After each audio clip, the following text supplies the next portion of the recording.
This is Simon Shackleton, aka Elite Force, Zodiac Cartel, Lunatic Calm, and the Shadowmaker, and you're listening to the Liverpool Connection Podcast, music and football episodes. Hi everyone, welcome to the Liverpool Connection Podcast. I'm your host Daz. This is my music and football episode. Well, I usually bring on a musician, DJ or producer that's into football and music. Today, we'll forget about the footy, but that's all right because this man has, been in the music business for a very long time. And I've got loads and loads of his music. He's part of a collective called Express 2, better known as Rocky and Diesel as well, with his other mate Darren. There's lots of Darrens today. Yes, I'm Darren. I just call myself Daz, is my nickname. But we've got Darren, aka Rocky, aka Express 2, on the pod today. Welcome, mate. Thanks very much, Darren. Nice to be here. So 100% no football talk. I know what you know. I know you know what a football looks like. So that's a good start, right? Yeah. Well, it was, it's kind of, football was one of those things that at my school, I went to a pretty rough comprehensive school on the outskirts of London, and football was one of those things that if you didn't like it, you were soft. Do you know what I mean? So you had to kind of, oh yeah, I love football, but then as soon as I discovered music and clubs and going out, I just forgot all about that and went with the going out and clubs and music for, I don't know, 30, 40 years. I want to go back to early days for you. What are your roots and influences? Like, did your parents have any influence on you musically? Yeah, I think initially, my mum and dad were into sort of, my dad loved like Elvis and Shirley Bassey, things like that. And I can always remember that sort of stuff being played in the house. So just lots of music anyway, whether that was like the radio or, my mum and dad had like a big sort of, they called it a stereogram. It's like a great big sideboard with a record player in there. In fact, my mum's got a photograph of me about 2 or 3 years old with my arm over the top, kind of, mucking about with a record that's playing. So she's often pulled out saying, yeah, look, it was always there. So yeah, there was lots of music in the house, and then going to school, like lots, because of where we were in West London, there were like lots of different cultures and communities. So we had a big sort of West Indian, Caribbean population around there, big Asian community as well. So there's loads of different kinds of music at school. Kind of growing up, there was lots of sort of like soul and stuff like that we were listening to. And then the thing that I really kind of got into and cotton onto as a thing was that whole two-tone, the specials and that ska revival thing. I absolutely loved that. So that was kind of the first sort of musical thing after like my mum and dad's music, like being into Elvis and stuff when I was a really little kid. That was kind of the first thing I cottoned onto growing up. So I would have been about, I don't know, 12, 13 at that time, and then just on from there really. It then kind of developed into the whole the electro and hip hop thing when that came along. Just got completely in love with that and just loved everything about it. The whole, the music, the whole scene, the graffiti and everything, and loved that. And that was kind of from there, and leaving school, that kind of carried me through then, and then started going out and going to clubs and stuff. So were you a Top of the Pops family? Because obviously Top of the Pops was massive back of 70s, 80s, 90s. I remember my family all getting together and watching it, and I'd have a shandy with my mum and dad you always felt like, oh wow, I'm in the big league now. But was yours Top of the Pops family as well? Absolutely, yeah. I can remember And I can remember listening to me and my brother used to like tape it, on a cassette, and we had one of those little portable cassette players that was about that big and had a handle at the top and like big clunky buttons, and it had a little microphone that the microphone was about, I don't know, 4 or 5 inches long, and you put it on a little stand, and we would put that in front of the TV and tape Top of the Pops, and I can always remember like we had one of these tapes, was listening back to it some years later. And you could hear Top of the Pops, but then you could hear our budgie twittering in the background as well. It was brilliant. But yeah, it was it was kind of I wouldn't say a religious thing, but it was pretty much every Thursday you'd stick that on and watch it. And we were, I think, in our house as well. We're very much I don't know, kids at school, you were either sort of a BBC family or an ITV family, and we were very much a BBC family. So yeah, Top of the Pops was always part of it. And now, looking back, every kid who watches Top of the Pops goes, I'm going to be on there one day. And, later on in life, you are on there. And it's kind of very strange because, I've had quite a few guests on here, like Alternate, they were on there, and it's the whole miming thing. And, you do look a bit silly, but Top of the Pops is one of the biggest programs back then, And it opens more doors, so to speak. But also going back, DJing wise, were you playing like youth centres? Were you doing school discos? When does the DJ thing come in? It was exactly that. The first ever time that I kind of used a set of turntables, it was one of those kind of all in one, so like 2 turntables, a mixer in like a great big casing. We had I stayed on a year at school, and we had like a sixth form end of term disco, and we were like, well, how can we have a disco? We ain't got any music. And one of the teachers went, oh, we've got like a disco concert. And we was like, what? She went, yeah, come with me. And we went to this little storage room in one of the buildings. And sure enough, in the back of the storage room was this big sort of purple box. And we opened the lid, and it was the decks in there, and it had a set of speakers as well. And, God knows where it come from, but we set that up in our sixth form common room, and all the kids, bought in a couple of records each, and me and a couple of other guys just played the records. I can remember it was the year that Do They Know It's Christmas came out. And that was like 7 inches that got played about 4 or 5 times. So that was the first ever time I kind of had a go on set turntable, and absolutely loved it. And then from there, exactly as you said, I started DJing with a mate at a little youth club near where we live. There was hardly anyone ever there, and those that were couldn't give a monkeys about music, but we loved it. We were getting to work out how to kind of mix these records, because at the time we were seeing sort of like Grandmaster Flash and watching kind of like things like the Arena documentary and stuff like that, and kind of getting some ideas as to how it worked. Another big thing for me and my mates at the time as well, which wasn't so much the DJ, but it kind of got that whole production thing was pause button mixes. I don't know if you're aware of the pause button mixes.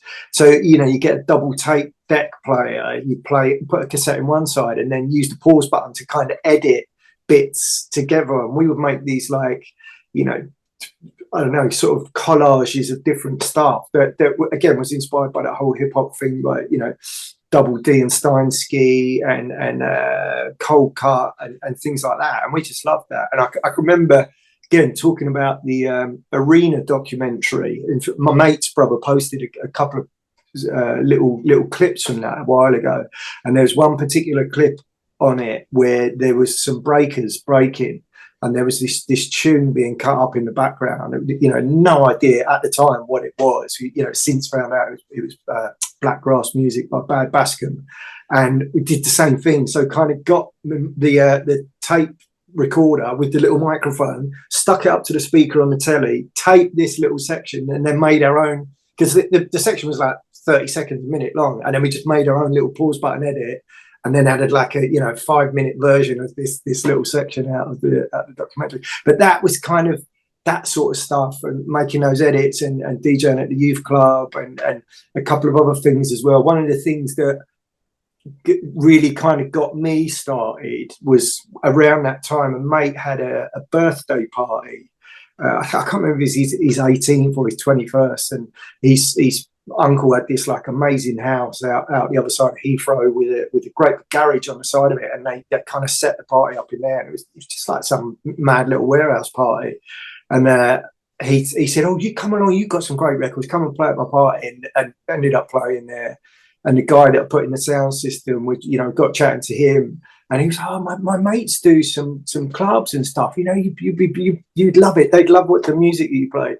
And introduced me to his mate, and I ended up playing for his mate. His mate turned out to be Simon Dunmore, who ran Defected Records, arguably one of the biggest record labels in the world. But yeah, Simon literally gave me my first proper slot in a club in front of like a real fee-paying crowd, and then we just became mates after that. And I would hang out with Simon, and he was just a real big influence and guidance, and kind of it was just really good times. It was I literally just come out of school and just started going to clubs and going to nights and stuff, and I was getting to hang around with Simon and going to all these like amazing places, and that it was that. Around about that time, I just thought to myself, this is what I want to do. I just want to be in these places all the time. I don't want to do anything else. I just want to be surrounded by these mad people and listening to this incredible new, to me anyway, new music that was coming out. What was your first turntable? I know you said about school, but what was your first turntable that you bought? Because this whole thing online, you've got the CDJ, and then you've got turntablists. There's always like, somebody likes the vinyl better than the technology. But like, I think it started on vinyl, and especially not Techniques, you can play anything. Yeah. I had initially, it was like an all-in-one, like a tower thing. I think it was made by a company called Schneider or something like that. All my mates used to go, "Oh, it's Schneid. It's not Schneider, it's Schneid." So yeah, it was this tower thing with like double tape decks, a receiver, and a turntable on the top of it, but all in one little unit. And I can remember sort of having the balance, so unplugging one speaker and then using because the balance was a little slider, and using the balance to scratch on this turntable. I didn't have a slip mount or nothing like that, but it was just kind of doing that tick, and then using the balance to kind of cut backwards and forwards. So that was like my first, half decent record player, and I had that for years. And then I think I bought my first Technics deck in around about 1990, 91. In fact, I still got both my Technics decks, and I looked up a little while ago. I don't know, I was on something online, and it was like some 1210 forum or Facebook group or something, and someone on there showed you how to find out when your deck was built. So you just go on the back, enter this number onto this web page, and it came up with the date that my deck was built, which was quite nice. But yeah, I still got them after 34 years, and they're still working perfectly. I've had them serviced once in that time, but no, still use them. I don't know, almost daily, I'd say. Yeah, and I mean, Techniques are the best of the best. I mean, they're like a really good car as long as you take care of them. I wish I would never have gotten rid of mine. I really do. It's one of those that it's one of the regrets of my life, especially. Well, I mean, to take them from England to over here would have just cost way too much money just because of the weights. So that's basically why I left him, and I left him with a mate, and that naughty mate sold him. Yeah. So I wasn't too happy. I mean, he still gave me the money, but I was hoping to come back you know, and be able to still play on them. But yeah, he sold them, but gave me the money. So I guess I can't be too mad at him. Yeah. Are you, obviously you change with the times. Are you a purist? I mean, would you much prefer to play on turntables than you would CDJs now? You know what, I really don't mind. I'm kind of one of those people that it doesn't matter to me what format you're using. All that really matters is, you know, if you're in a club environment, the people out there are dancing and they're enjoying what you're playing. If you're in a listening environment, that I don't know, people are nodding their heads or just tapping their foot or whatever. So yeah, and I do both. You know, we still do a lot of Rocking Diesel Express 2 gigs where, you know, we're going to a club and you know, it's just so much easier these days for us to play off of you know, digitally. So we'll just turn up with you know, a couple of USB sticks and do that. But at the same time, I also love going and doing like stuff with, you know, I do a lot of stuff with Modcast, with the Totally Wide Radio, where I do my radio show, and a lot of stuff with them and the Acid Jazz Connection.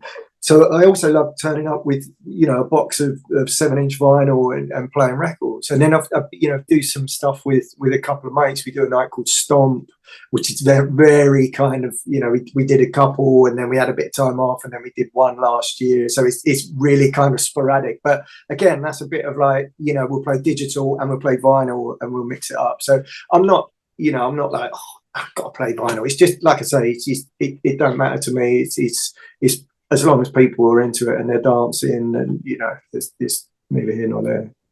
Yeah, I think that the biggest thing I can say about not playing records is carrying that record box across fields or across, you know, on a train or whatnot. It's, you know, my back's a lot better now. You know, I just need to put the USB in my pocket and I'm good to go. But there's just nothing like, you know, going to a record shop and buying vinyl, you know, as opposed to, I think the soul's been sucked out of me when you just go online and you're buying off Beatport or, you know, wherever you get your music from, where there was much more a social thing going to a record shop because, you know, you work to flying and, you know, seeing the same customers, you get you know, they're mates, you know.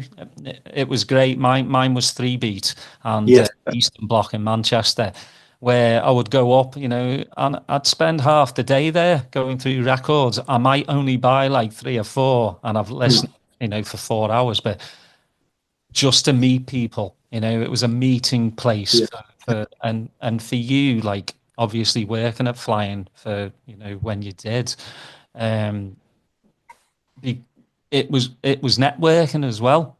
Oh yeah, absolutely. It was, you know, one of those things where we kind of made so many connections through the shop. We, you know, as well as like the flying thing anyway, but just like lots of other things that we got to do outside of that, just through people that would come into the shop. I can remember meeting this Italian guy that lived in Germany. We'd come into the shop, he'd come in with his wife and buy records.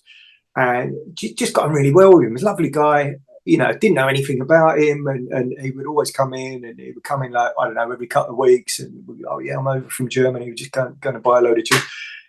Started chatting to him, like having really in-depth conversation one day. It turned out he was one of the guys that wrote Snap and Off, Electrica Salsa. And, you know, just kind of had that connection there and went and played with him a couple of times over in Germany. And yeah, it's brilliant. But yeah, lots of little things like that would come through the shop. But, you know, don't get me wrong, I still love that as well. You know, I still buy records. I still buy vinyl. You know, yes, it's easy nowadays to go onto Discogs and find exactly what you're looking for. But I still love, as you just said, you know, when, what was it, about a month ago, I took a load. I've been kind of slimming down my collection and took a bunch of stuff into Love Vinyl back end of last year in December, about 100 records. Took them in there, had a swap up. So I was doing a trade. So I've been going backwards and forwards every now and again when I've got some time and just having a dig through. But no, it's exactly the same thing. I was in there for literally from midday till about 4:30 in the afternoon and just hanging out and, you know, digging through, but just catching up with people and that whole community thing, and it is, I loved that when back in the sort of mainly in the 90s, when it was super busy, because once it went all digital, you didn't really get that so much. But yeah, we were going to the West End, we'd go to Soho, and there'd be like, you'd have your little route of shops that you go to like Black Market, Uptown, Vinyl Solutions out in West London, and just kind of catch up with whoever was in there, and they'd all have like different bits and pieces. But yeah, it was really good times. I kind of miss that, but it's still there if you want to kind of go and get stuck in, I think. Yeah, I mean, there's just nothing like getting brand new vinyl, listening to at the record shop, but bringing it home and reading the notes on it. I mean, for me, it's the whole artwork as well. A person has put in their heart and soul into making this track, and they have the artwork and, thanking whoever and who produced it. And that's what I loved. I would read every single word on the record. And I missed that because, again, just online, it's just click, listen, click, buy. It's just the soul is gone. I mean, I do it. I still buy it because, that's the only way. Vinyl's gotten very expensive. Discogs, you just go on there and you just say, Jesus Christ. How much? Really? Come on. You're having a laugh. But, I saw Paul Oakenfold is selling a lot of his collection in LA. You know what? Literally, sorry to interrupt. Just before we started, it must have been like 10 minutes before we kind of hooked up. I was watching like a little clip of him, doing his kind of spiel about what he was selling and stuff like that. But yeah, I was aware that he was doing that. Yeah. Yeah, it's mental, but I mean, I'm sure he's got 2 or 3 of every single track. That's why he's probably selling them. But I mean, when you've amassed that amount of vinyl, you've got to start kind of slimming down. I talked to Dave Haslam, and he sold all his collection to Seth Choxler. He just said, I need it to go, because whatever which way, you might need money, that COVID happened and everything. And it's sad that, these people have to, sell their collection to make ends meet. But yeah, there's just nothing like vinyl for me. The smell as well. I know it's a weird thing, but if you're in mate, I totally get that. And I still now, I buy a lot of, stuff that I kind of missed from before, house music came along, and stuff that I've kind of discovered since then. But for me, that thing of like opening a parcel and just that waft of like an old record that's been sat in there for years, and I just love that. I get, what I do now is every record that comes into the house, I've got one of my decks is set up that's plugged into my desktop. So every record that comes into the house, it gets digitized, and then I can stick it on the shelf. So I've got a digital copy of it, and then I've also got the vinyl as well. So depending on what I'm doing, so I can either take it on a USB or take the actual hard copy. But yeah, it's I still just love that whole thing. Yeah, there's nothing like it. And I wanted to talk a little bit about Simon as well. I mean, it's always good to have a mentor. And obviously Simon was one of yours. And the progression of your DJing, did you think at the time, like, I'm just having fun with this, or I can see myself having a career? No, absolutely, it was just fun. So like the stuff with Simon, when I was kind of hanging out with Simon and doing all the sort of the soul and rare groove things that he was involved with, and there was a special branch. I don't know if you heard of Special Branch. It was like a Nicky Holloway promotion, and we would go to like lots of their events. But I still had a regular job, and I was it was just that was just something that I did at weekends. I loved it, and I did want to be more involved with it. I couldn't see how, other than getting more into DJing, but I didn't think that'd ever be a job, a full-time job. So I was still working at the time. Really, it was only when, kind of went from doing the rare groove thing to all of a sudden going to the thing for me that did it was I went to the first night of Shum in November '87. So it had been all, rare groove, flare groove, whatever you wanted to call it. Me and my girlfriend at the time and my mate turned up at this fitness centre in Southwark with big ruffled collars, big flares and Baker Boy hats and all that, and walked in there and it was like, what the heck is going on here? It's all these kids, like the room was full of dry ice. They were all on something, and me and the other two were just stood there like, what the? But at that point, that night, you just knew that something's happened here. Something's going. This is going to change, and it literally was from that point. Went and bought I don't know, baggy jumper, pair of Converse, beat up old Levi's. Started doing the peace sign to everyone that I saw, and that was it. Just kind of got onto that and started going. I knew Diesel anyway, but we then started to, because he was going to the same sort of things. He was a bit of a convert, and he was just like, "This is amazing," and started going out and trying to find these records that we were hearing. So when it was kind of going alongside the whole rare groove thing. In fact, I did a little thing a while ago. We've got these big plastic boxes upstairs with in one box I've got like flyers, in another box I've got like tapes and DATs and CDs, and in another box is just full of my diaries from 1987 to now. Every year I've had a diary, but it's mainly for like gigs and stuff like that. But looking back in the one from '87, I had like on one page I was like writing off for these like rare groove mailing lists, and then on the other page you've got like tunes like Denise Motto, I Am in Ecstasy. So like these tunes that I was trying to find, track down, and Kevin Irving, Children of the Night, and like Mr. Fingers and things like that. And then sort of like Balearic records as well. So, it had the rare groove thing, but then also you had like, I guess it was what Danny was playing at Shum, copied from what they'd heard Alfredo playing at Amnesia. So it was kind of going hand in hand. But then all of a sudden that the whole acid house thing just, had a life of its own, and we just went through it, went with it. And me and all my mates just were like, this is it, and just kind of got totally into it. And luckily, I started then DJing with Diesel. So I think we did our first gig as Rocking Diesel in June or July '88. And again, it just, I don't know, things just snowballed from there, kind of.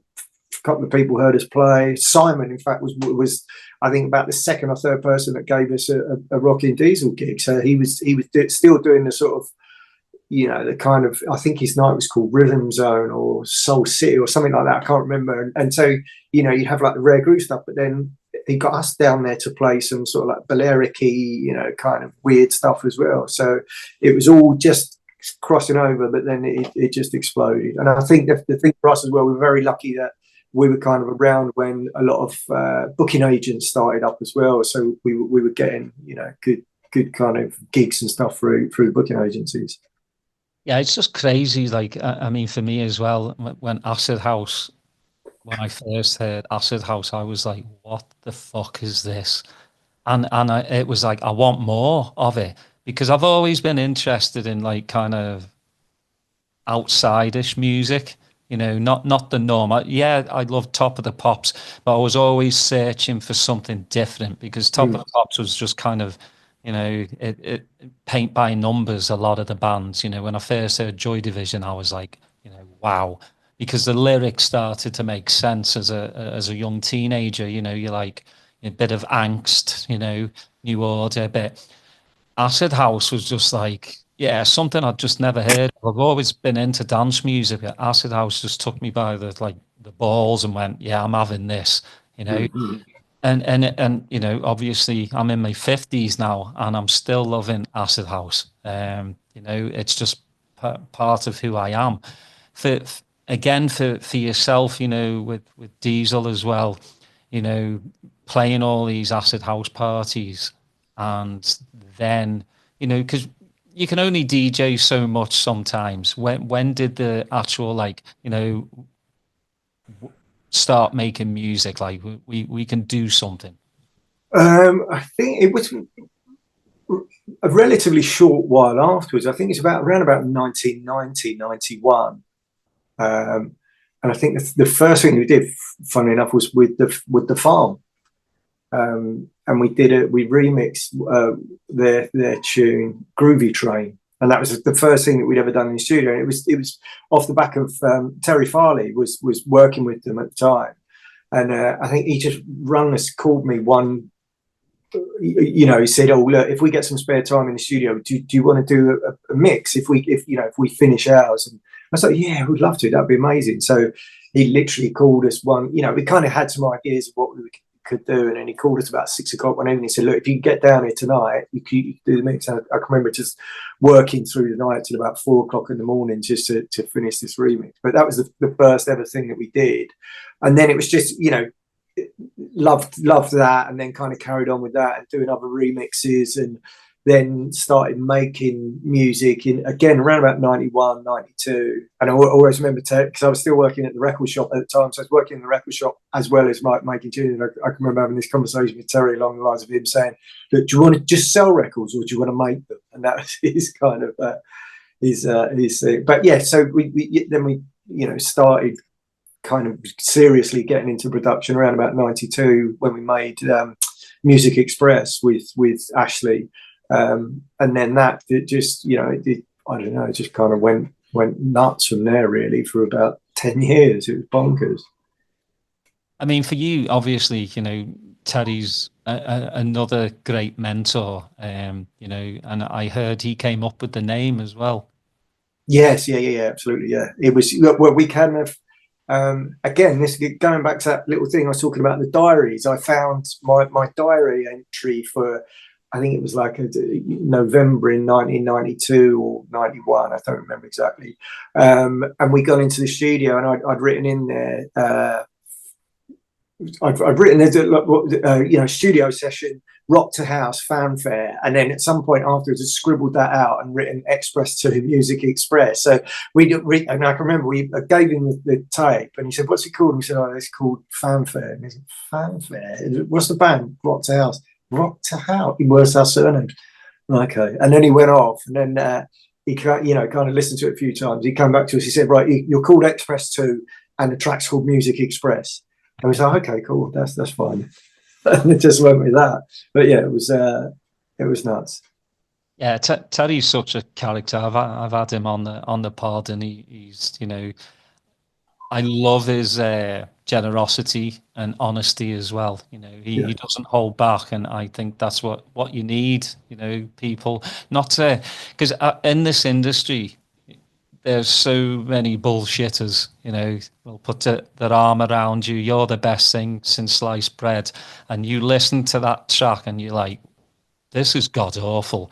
But, they're a brand now, and they can sell that brand. You're a pretty boy and you look good in photographs and TikTok and all this shite. But I mean, for Junior Boy's Own and for Terry, like everything that Junior Boy's Own put out, I would buy, because it was absolutely quality. I don't think one shite record from Junior Boy's Own, And I mean, for you guys, it must have been great to be on the same, records as Underworld, as Dust Brothers, aka Chemical Brothers. It must have been like, we're doing something right. Yeah. It was a mad period. So I can remember, then it was like 88 when I first met Terry and Andrew. They were playing upstairs at the Trip at the Astoria. Again, harking back to Nicky Holloway and Special Branch. It was him that was promoting the Trip at the Astoria.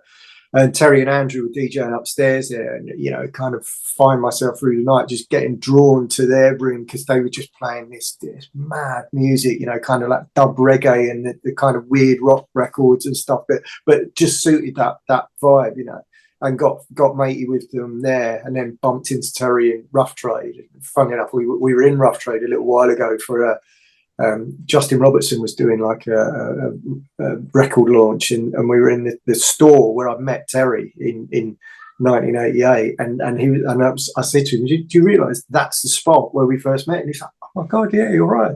But I can remember being in there on a Saturday morning, and I was looking for like Nitzareb and like the Feeney Tribe and stuff like that, and Terry was going through dub reggae, and I turned around and went, you're that bloke that plays at the upstairs at your store, aren't you? And he was like, yeah, I was like, oh, wicked, and just kind of got chatting to him, and then got friendly from there. So it was kind of a natural thing, really, that, you know, just hanging around with all them lot, and then getting to play at some of the parties as well. That it was, you know, it felt right that was where, when they started the label, like, you know, that's where we're going to make music. But yeah, it was, you know, when you kind of look back at it now, and even at the time, just seeing what we were involved with, and the other kind of people that were around and stuff like that, it was just so, I don't know, such an amazing time, and so like creative. And but again, you know, at the time, we were just all having a good laugh, you know, just, you know, I mean, like, just having a great time, and just having the best time. It was just nice. Yeah, you know, for me, obviously, Liverpool Quadrant Park, 051 Club, you know, so again, it was more ravey than it was acid house, but I was getting trickles of it. And again, you know, the first like Junior Boys owned records for me sealed the deal. You know, again, you know, that put me on a lifelong, you know, journey of, you know, listening to music. For you, obviously, you know, you've had a good career, especially with Express too. Now, Ashley leaving in 2009, was that just he wanted to go off and do other things, or was it because, you know, we hear kind of the same thing with Darren Emerson with Underworld? He just wanted to, you know, not part ways because he's pissed off with the other two, but just, you know, The thing with Ash, he at the time we had a manager for Express 2, and Ash had a solo manager who was the manager that looked after Express 2. But he then, you know, for whatever reason I don't know, but he got a different manager for his solo stuff. And he was just getting more drawn into doing like the solo stuff, and it just got to a point where there were, you know, occasions where he wasn't able to commit to doing the stuff with Express 2. So it's like, mate, you know, what do you want to do? Do you want to kind of stick with this, or do you want to go off and do that? So you know, and it was, even at the time, it was all amicable, and he was like, I really wanted to go off and do the solo stuff, and we were like, that's absolutely fine. So yeah, he kind of went off and did the solo stuff. But again, you know, all through that whole time and up to now, we're all still really close and really good mates, and that's never changed. So, but yeah, it was it wasn't weird, because it was just how it was. So yeah, he just wanted to go off and do the solo stuff, and left me and Diesel to kind of carry the torch. Well, it was great because I had the pleasure of seeing all three of you DJ, you know, like 6 turntables and the mixers, and there's nothing like it, you know. You guys are all like instilled in my, you know, musical landscape, and it's just I can remember to this day, you know, just chain spotting. You know, I hate to use that word, but the stuff I'd never heard before, but also watching you, all three of you just DJing, and there's no like throwing your frigging hands in the air like a lot of the, you know, kids do today. It was just heads down, you know, sweat coming down, and just so focused. And that's what drew me, because I was like, how are these lads not dancing all over the place like I am, and just, you know, zone in? And I think that's what I miss. I mean, I love my Sasha and Digweeds as well, because they're the same. They're just very focused on the job at hand. I mean, hate to use that word job, but that's what it is. You know, that is your job, is to make people dance. But you know, losing Ashley to Express 2 really didn't seem to stop the creativity, you know, between you and Diesel as well, which I think's very, very telling of, you know, how you kept Express 2 going. Yeah. Well, you know, we did for a good long time. You know, we just cracked on. It did get a bit. we got to a point around about 2012, I think, where we made a record which we felt was some of the best stuff we'd done, and kind of gave it to the label, and then they, for whatever reason, they didn't end up putting it out, and kind of dropped the whole thing and dropped the project. And at that point, I was just like, you know what, I'm done with this. It really kind of got to me and upset me, and I was really kind of downhearted after the whole thing. So I went and got like a regular job for 7.5 years and kind of did that. I was still, we were still doing gigs, but again, it just went back to the old, when I first started going out, it was just like something that I did, kind of at weekend sort of thing, rather than being a full-time job. And then it was only really the pandemic when that kind of happened, it just made me realize that, no, this is what I love. This is what I still want to do. So, we've just been lucky to be able to still eke a living out of it and still make music and still put records out. Again, thanks to some people that sort of believe in what we do. So, it's still good. Well, you got on Top of the Pops. Yeah, we did that. Yeah, that was quite fun. It was interesting, actually. When you spoke earlier on, we were speaking about Top of the Pops. You said about the whole like miming thing, and I always remember, because people watch it now, and like you just did nothing. I laid on a bunk bed, and Diesel and Ashley just sat at like computer terminals, just looking at it, doing nothing. And I'm like, what was all that about? And the whole thing for us is like, we had. Lazy got released. It was in the charts, so we knew it was kind of climbing up. And then a couple of weeks before, they were like, right, you might start wanting to think about the Top of the Pops performance. And we're like, okay. And it's because this is getting quite high, so you might be called on to do it. And we're like, okay. And we spoke to our manager. Said, what do you want to do? It was like, nothing. And he said, what do you mean nothing? He said, well, the song is called Lazy, and we're not musicians. We're not going to stand up. I've seen some of my mates doing it, and it's just embarrassing.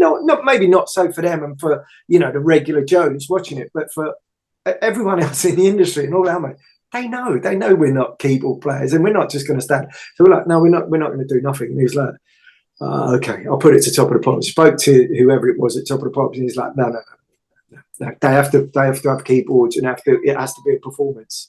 And we're like, no, we don't want to do that. So anyway, the time was getting nearer. I think it was recorded on maybe like a Tuesday or Wednesday or something like that. And then on the Monday of that week, they were still saying, right, are you going to do the keyboard thing? We're like, nope, we're not. We don't want to do that. We want to be true to ourselves. We're not going to pretend to play keyboard. No, you've got to do. We're like, no. We just want to do what we want to do. And it was getting later and later on the Monday, and I feel like Monday evening, our manager rung up. He went, they fucking relented. You can do what you like. If you want to do nothing, do nothing. Tell them what you want, and that was it. So because it was either going to be number one or number two, and so we just said, right, okay, we just want to do fuck all, couple of computer terminals, bunk beds, and we'll lay there, and David can sing. And he was like, great, let's do that. So that was it. David flew over from New York. He kind of sung the song, and us three just laid there and sat there and watched him singing. So yeah, brilliant. Well, you'd never met David before, have you? No, we like basically the way it all come about. Told the story a lot of times. We had another project called Ballistic Brothers back in the sort of mid-90s. That was more kind of acid jazzy, trip hoppy, breakbeat. We just started out. We wanted to make a breakbeat record, and that's how it came about. And he'd heard some of that stuff, absolutely loved it, and got in touch with our label manager at the time, and was looking for a band to support him on some European leg of a tour, thinking that we were a band, and we're like, thank you so much. What an honour to be asked, but. If we could DJ and play records, and he's like, no, I'm looking for a band, and we're like, okay, great, thanks. And then, I don't know, 4 or 5 years later, we were writing music just as Express 2 again. We'd had a couple of years off and got back together, and we're making tunes, and had this tune that sounded a bit like Prince, a bit like something else, had an 80s vibe to it. And it was our engineer went, I think it sounds like Talking Heads. And that was the sort of light bulb. Oh, okay, let's give him a shout. So got back in touch with him. He was like, yeah, send it on over. So that was it. We just, sent it over to New York. I don't remember how it was done then, because it wouldn't have been you know, we wouldn't have like emailed it. It would have been like we would have sent like a CD-ROM or something like that over with the backing track, and then he sent his what he'd recorded back to us. But it's mad. I can remember sat in the studio with James the engineer and Ashley and Diesel, and we were sat there and we was playing what he'd recorded, and it was nuts. He had like, there were bits where he was clucking like a chicken and like had all these like mad sort of just keyboard, but not a keyboard part, but just like and then him going bark bark bark, and we were like, what the and got said to the engineer, just solo his part. And so we had the music coming out one side and then soloed him, and we all sat there like, this is insane. But even at that point, we knew we were onto something, because it just, I don't know, it was something about it. It was exactly what we'd hoped he would do. So it kind of had something of Talking Heads about it, but it was quirky and it was out there, and it was good. You know, we loved it. We still, you know, even up to the point where we finished it, we still weren't sure. You know, it's like it's great. You know, it's what we wanted to do. We wanted to make like a deep kind of housey thing with him singing on it, and what he sung is brilliant. And it was only once we then started playing it to people, to like mates and to, you know, kind of our peers. I can remember playing it to Pete Heller down the phone, you know, literally the day we finished it. And we finished that thing. I played it him down the phone, and I said, what do you think? And he was like, mate, that's a top 10 pop record. And I was like, really? And he said, yeah, absolutely, 100%. And then it just, you know, it went on from there. I can remember that same week, we had like a little summer residency at Fabric. So we were playing like every 2 or 3 weeks or something at Fabric. And we were playing that Saturday night, and they really kindly let us, they would let us do all night. So we do from like 11 o'clock till 6 o'clock in the morning, and just had the finished CD, or, you know, finished in the studio. And it was very early days of like Pioneer CDJs as well. It's like the first ones with a big clunky door, and you push the button, it shot up like that.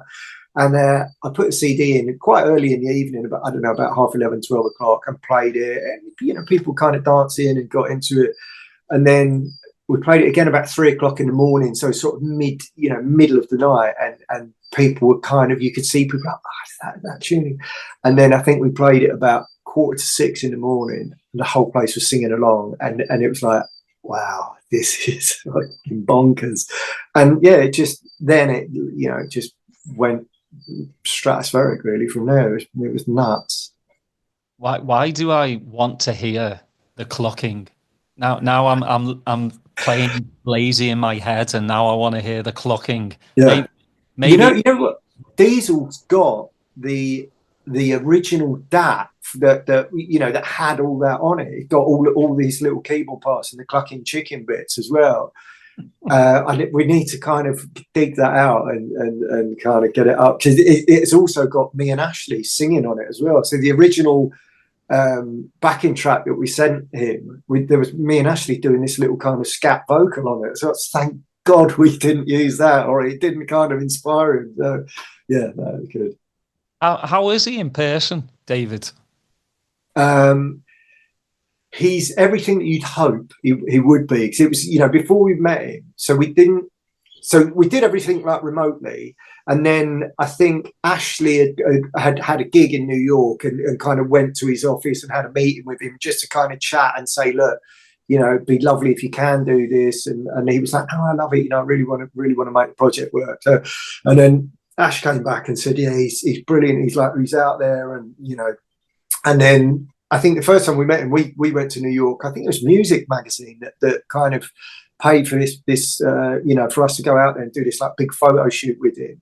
So myself and Diesel hadn't met him, you know, we kind of got what Ash had said, and then, you know, he turned up, and it was like an apartment that was like, it had a gallery attached to it in, I think it was in Brooklyn or somewhere, and he could, you know, we were kind of sat there like, God, we're going to meet him. And, you know, what's he going to be like? And Ash was like, no, he's really cool. And then he turned up, and, you know, we were just telling funny stories. And within 10 minutes, he was like outdoing us with like funny stories and jokes and little kind of just, you know, talking about stuff that he'd been up.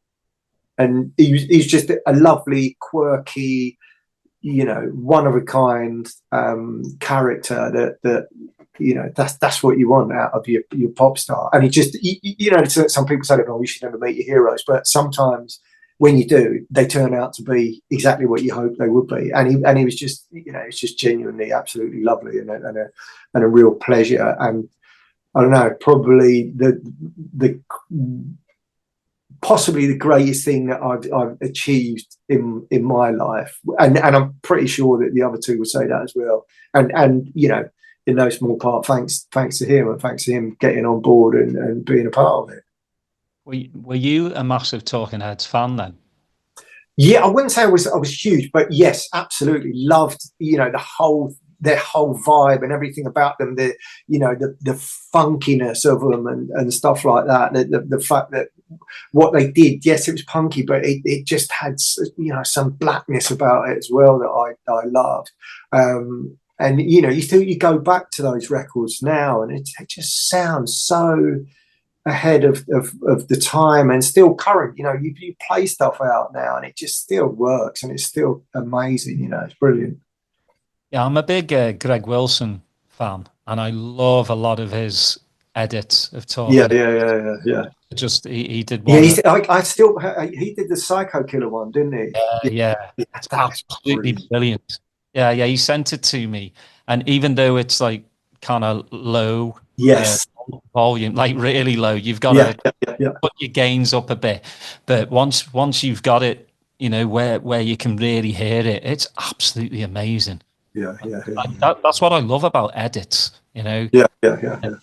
Even Pete Bones, he's done a couple, and I'm just like, I'm a massive Talking Heads fan as well, and I'm always like, don't touch something that's already good, but then they have their spin on it, and you're like, wow, that is really good. Yeah. I just love that about music, something that you just think somebody shouldn't touch, and then they do their version, and you just like, now I get it. Now, sorry to interrupt you there, Daz, but someone didn't email us, but she kind of linked us on Instagram.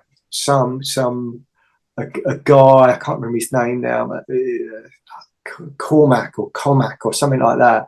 Literally yesterday. So it was a clip of him DJing somewhere, and I clicked on it and I watched it.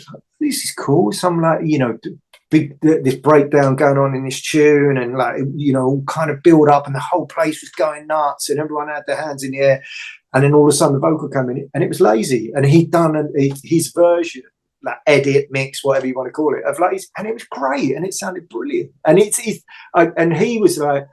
I don't know, sent him a little love heart. Said, oh, that sounds cool, and he replied, was like, well, thank you for making this work of art. And then I replied saying that it's really interesting and lovely to hear someone else's take on what we've done. So it is. And again, going back to what you were saying there about the edits, it's really interesting to see how people take stuff and kind of move it and do something else with it. Oh, it is. Again, I love people that do their little edits.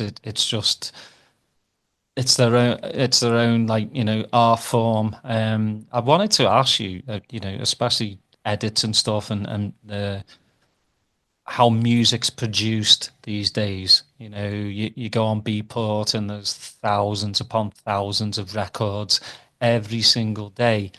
That 70-80% are obviously done in somebody's home studio, and it just doesn't sound like it's polished. When you're in the studio, do you produce your stuff, or do you have like an engineer to help polish it? So we've never kind of been technically trained, so none of us, myself, Diesel or Ashley. So we'd always worked with engineers, programmers that have kind of done. We've kind of shouted our ideas at them, and then they kind of made those a reality. So, and we still do that now. over the years, I kind of just learned a little bit of like stuff like Ableton, so I can, little bits and pieces. Like if we're doing remixes, I'll get stems and have an experiment and muck about and see what works, and maybe do some little loops. But apart from that, we've always worked with like some brilliant engineers and programmers. We still, gosh, for the past 10 or 12 years, we worked with a guy called Justin Drake, who was part of Peace Division. And so Justin's got a studio out in West London, so we'll always go out there, and it's great that we do that, and you do get a great sound, but it does mean that with anything that we do, we've always got to pay for some wages and to rent a studio, but it's what we've always done. So, and again, we're quite lucky to be still able to do that and still have people that believe in us that are quite happy to cover that stuff. Well, I think the engineers are like the unsung heroes. Oh yeah, 100%, mate. Yes, definitely. I've watched a documentary on Goldie, and Goldie's kind of the same. He has so many thoughts in his head how he wants it to sound. He just doesn't really know how to do it, and he has an engineer that does everything. And and some people might go, well, that's kind of cheating. Not really, because that engineer is not going to know what's in your head.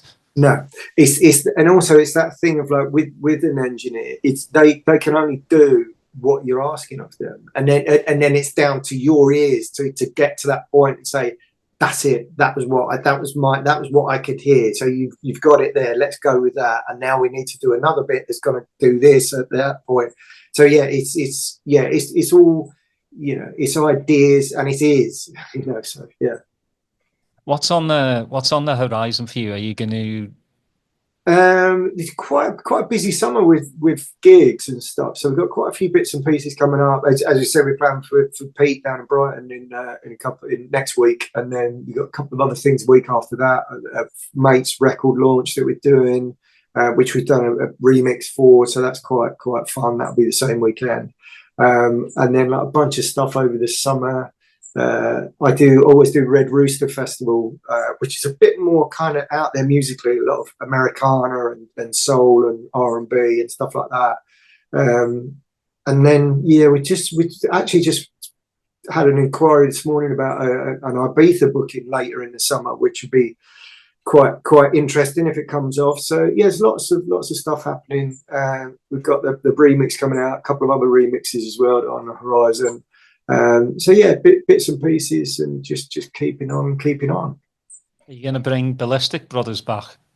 Well, we've done a licensing deal with Acid Jazz. So we did basically that all came about, or the experts we started to talk about a licensing deal with Acid Jazz in around about 2020, 21, to just after the pandemic, really. And it took a long time to kind of get that sorted. And then that was when we started speaking to them about Express 2 as well, and we did a licensing deal for the back catalogue, but then also had this other stuff that had been sitting there that was basically the bones of that album that we did in 2012, that we then kind of ripped all apart, updated it, and did some new stuff, and did an album for Acid Jazz.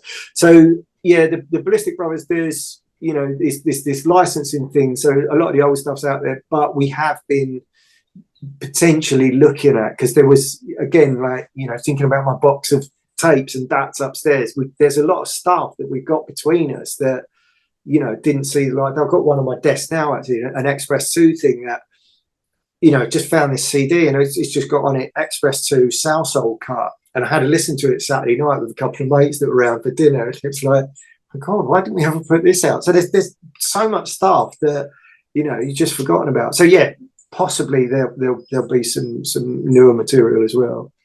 I look forward to hearing it when it comes out.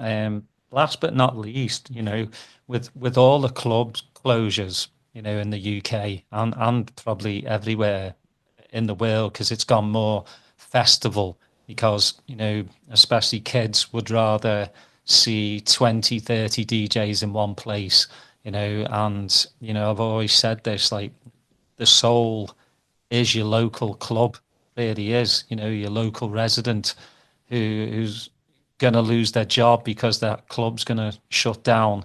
they're not able to play these festivals. Where do you see, dance music in the next 5-10 years? Oh gosh, that's a tricky one. Yeah, I definitely agree with you. It's going more to, whether that's like big sort of weekend festivals or just these like day things. So we're doing a lot of like over the summer. We've got like a 3 or 4 sort of that just one day, and they are, to all intents and purposes, like a festival, but just crammed within sort of 12 hours or whatever. Like maybe 5 different stages.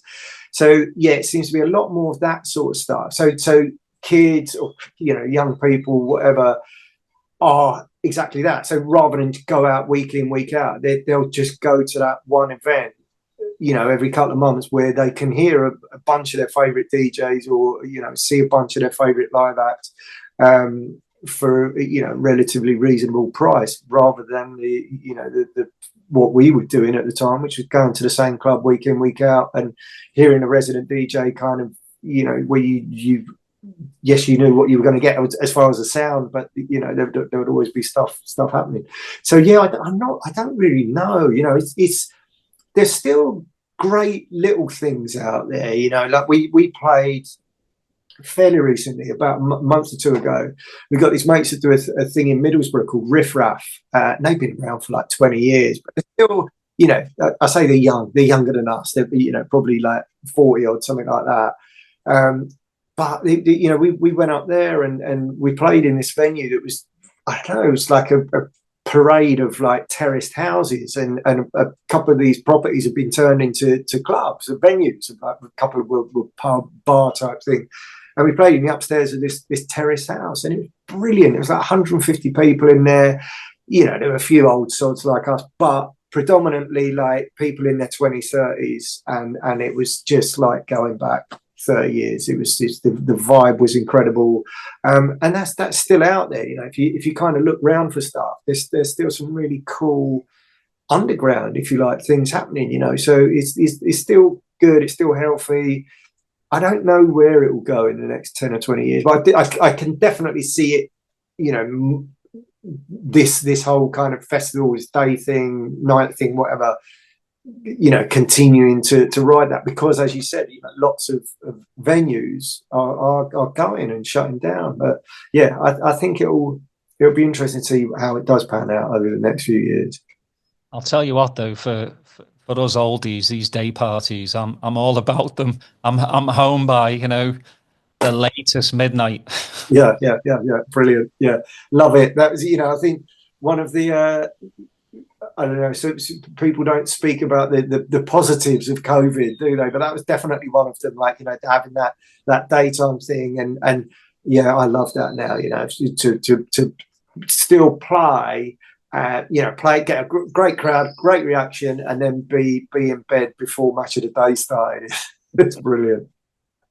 Well, mate, it's been an absolute pleasure to have you on an hour. I always tell my guests an hour goes by so quickly when you're talking about things that you love. Yeah, absolutely. Well, we could sat here all evening, but I'm sure my missus will be too pleased when she gets in from work. But yeah, an absolute joy sharing stuff with you, Darren. It's been brilliant. Please, everyone, go check out Express 2 on whatever format that you listen to music. But as I always say, put your earbuds on and expand your mind and listen to new artists, new music that you've never heard of. There's these people that make great music that's not getting out there, and they deserve their chance as well. Please, as always, please like, subscribe, put your notifications on. Please take care of yourselves, and we'll see you next time.